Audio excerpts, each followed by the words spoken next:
Ration धान्याऐवजी आता पैसे मिळणार आहे। शासनाचा नवीन GR आलेला आहे।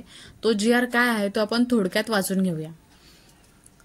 छत्रपती संभाजीनगर व अमरावती विभागातील सर्व तसेच नागपूर विभागातील वर्धा जिल्ह्यातील APL म्हणजेच केशरी शिधापत्रिकाधारक शेतकऱ्यांना अन्नधान्याच्या ऐवजी थेट रोख रक्कम हस्तांतरित योजनेकरता नवीन लेखाशीर्ष मंजूर करण्याबाबत असा 7 फेब्रुवारीचा हा GR आहे।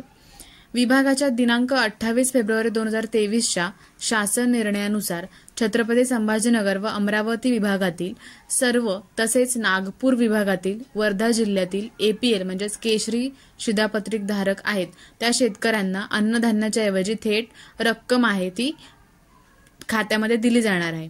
पहिली 150 रुपये इतकी रक्कम होती ती नंतर वाढवलेली आहे ती 170 रुपये अशी गेलेली आहे।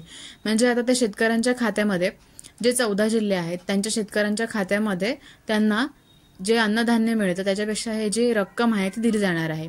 14 जिल्हे केशरी रेशनधारक आहेत ते शेतकरी DBT द्वारे त्यांना डायरेक्ट आता पैसे देण्यात येणार आहेत। तर अशा प्रकारे हा GR आहे। ज्यांच्यासाठी हा GR महत्त्वाचा आहे त्यांच्यासोबत शेअर करू शकता। GR ची लिंक मी डिस्क्रिप्शन मध्ये दिलेली आहे व्हिडिओच्या।